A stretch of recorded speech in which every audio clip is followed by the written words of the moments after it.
Hello everybody, welcome to the Avenues International stand at the World Poultry Congress in Paris. I'm Camila Alfaro, I'm from the editorial staff of the magazine. I'm here with Dr. Edgar Oviedo. He is also our technical director of the magazine. He is a professor at the Prestige Department of Poultry Science at North Carolina State University. He is also a poultry consultant in different countries, and he has published more than 100 scientific articles and several book chapters. Dr. Edgar, thank you for accepting our invitation and welcome. Okay, thank you, Camila, for Well, the invitation. We are here. We are going to talk about data analytics in poultry and the Internet of Animals. That's right. Yes. Then, Dr. Edgar, the first question is, what is the so-called Internet of Animals? Yeah, the Internet of Animals is this series of technologies that we have now that we can use electronic sensors and automatically collect data produced by the animals directly. So the sensors can measure the responses of the environment and even behaviors, and can transmit that information directly to computers that automatically can actually give responses or give us alerts of something that is happening. And it's used with the Internet of Things. But now, when we talk about animals producing the information, we call it the Internet of the Animals.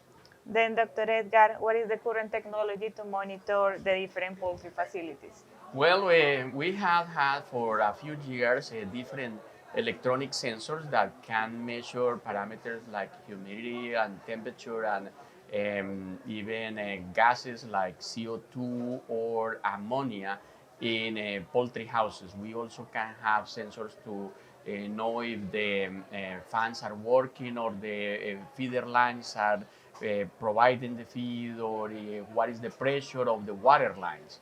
So all that has been in the market for about 20 years. Some countries use it more than others, depending on the use of leaders. Some countries don't use ammonia sensors anymore, or CO2 sensors, even that they were originally installed. But nowadays, there are other technologies that are also adding the machine vision, and even some other sensors like that can collect sounds, and those sounds can be transformed in signals that alert about any kind of disease or stress that the birds are suffering. So now we have a plethora of different devices that can help us with monitoring of poultry houses.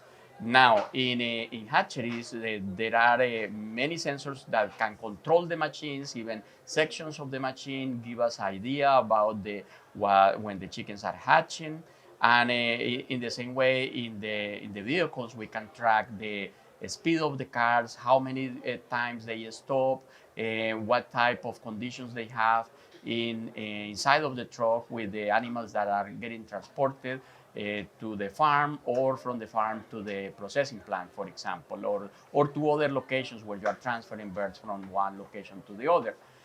So all these type of sensors help us to track the information that we need to have better welfare and avoid any kind of failures in the system.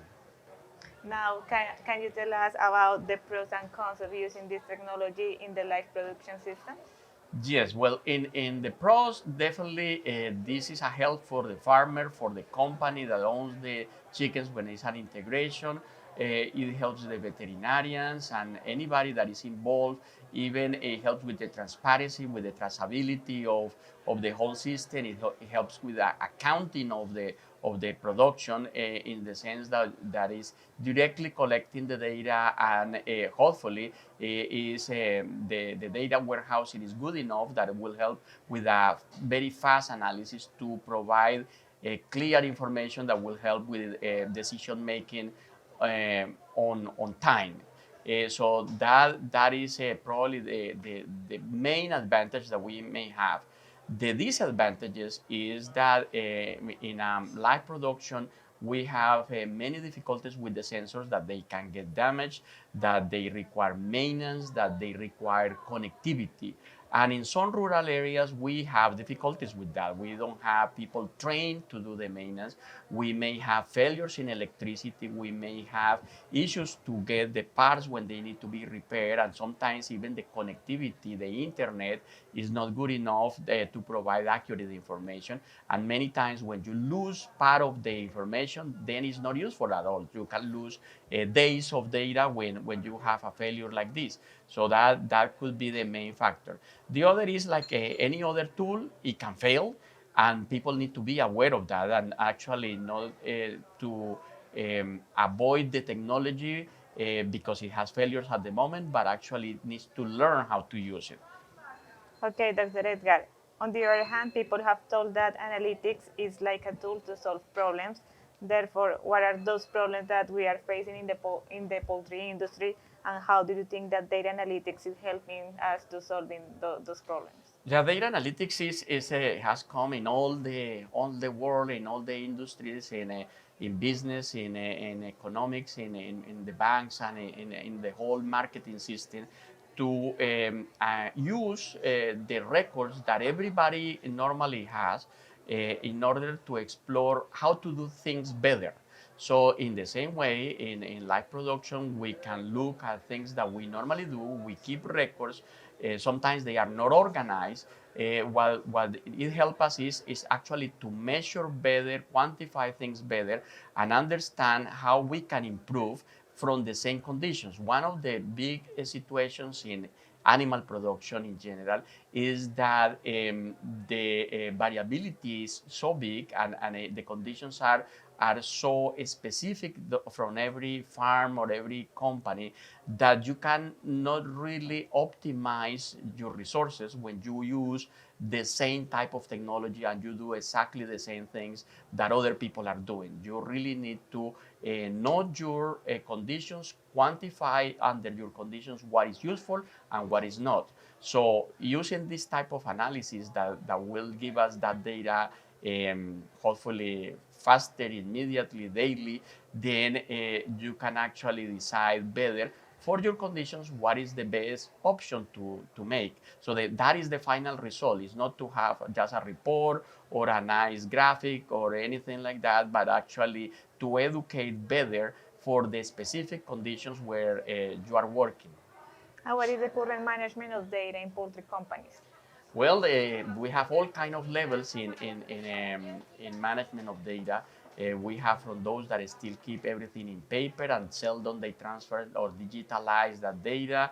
Many times it's just transferred to Excel pages where you have different files. So this idea of having separate files for reading, for production, and then never is combined. And when you don't have that combination, and you don't have the integration of data, then it's difficult to find causes and effects and be able to integrate what the different aspects of the production system are giving us, and in that way really use it for something useful. So then the main issues sometimes are those of the integration. And finally is the lack of training in this type of techniques. Many times in our industries, most of the personnel knows how to do simple descriptive statistics with just average and mainly base a decision in an average and not in real through checking the variability or checking what is more important. So all these factors really require a little more training. So we need to integrate better the data and train better the people in order that they use techniques that will be more useful than just giving simple reports. How can the data analytics tool improve the management and performance into the company? Well, when somebody receives an alert that something is not going right, they can go and fix it quickly. So probably those the type of sensors that can give us a report or an alert or detect an anomaly are the most useful to avoid big errors that cause problems. But that is based on having a previous measurement or ideas of what is the normal conditions, and then having a system that will generate those alerts. So that will be one factor. The other will be when you have analysis that you have done through the time, and then instead of having just an average of what is happening, you have actually the trend. So seeing the trend, for example, if you see that increasing the concentration of nutrients is giving you at the same time good performance, and that good performance translates on more product that it can be sold at the right price that will give you good return, then you can make a decision that when is that you need to invest on those type of nutrients. And when you see that the market is not paying for that extra product, then maybe you can stop investing in something that is not giving you the economical return. So that a system that allows you to determine when to intervene is probably the most useful in this kind of analysis that you tend to do. And in your experience, could you give us some highlights of the research that you previously do with commercial companies? Yeah, well, in analytics, there are many type of projects, because data analytics is all kind of analysis where you use data to make decisions. And then we had done projects like, for example, determine if simple management like starting in the hatchery, if sexing is good or not, if it is economical, feasible or not. Many times people will think that biologically males and females are so different that always is important to do the sexing. And under some management conditions or some marketing conditions is not useful. So then that could be a simple factor like that. Other times you want to predict effects on the long term, or managements that you do with pullets, and it will affect the egg production for layers or for breeders. And many times you want to discover under your conditions what is the best body weight or feed intake that you want to have. And it happens that it's different from company to company, and even between farms, because you may have different challenges, different stress, different vaccinations that cause that the responses will be different independently that you have the same feed, the same genetics. So this analysis we had also done, classifying farmers, classifying farms, classifying different equipments that are more useful or not, to reduce foot pad dermatitis, to reduce litter problems, other problems, all kind of things.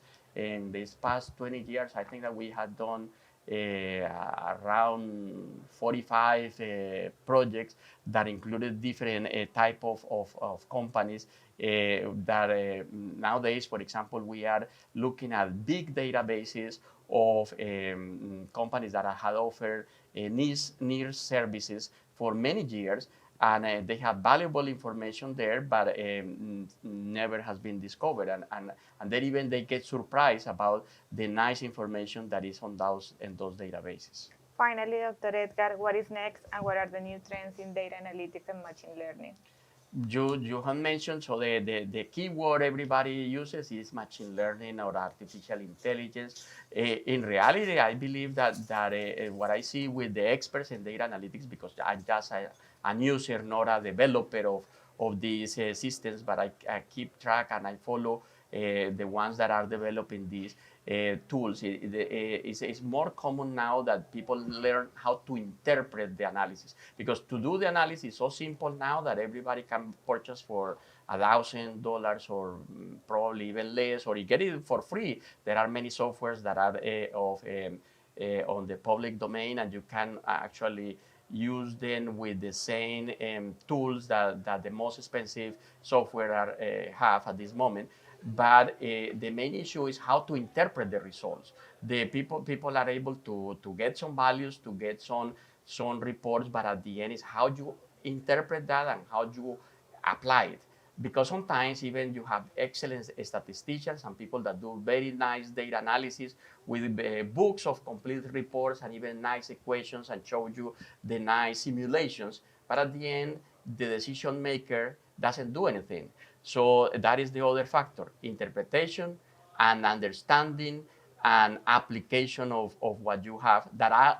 That also is part of the data analytics, the implementation of the results and the re-evaluation. Many processes get to the time of the report, And it stops there because many people don't want to believe what their own data is telling them. They prefer to keep on their beliefs and keep working on their own experiences that many times, people get confused. Nowadays, we have so many problems with memory that people tend to think that what they saw yesterday is a cause of something that happens today, and really never is able to put the cause with the effect. With the numbers, you are able to do that, but in reality, people don't accept that frequently. Then that is what we need to try to improve, how people really trust in data. Okay, Dr. Edgar, thank you for your Thank you very time. much, Camila. And thank you for all the Thank you for people your that is attention. watching the interview.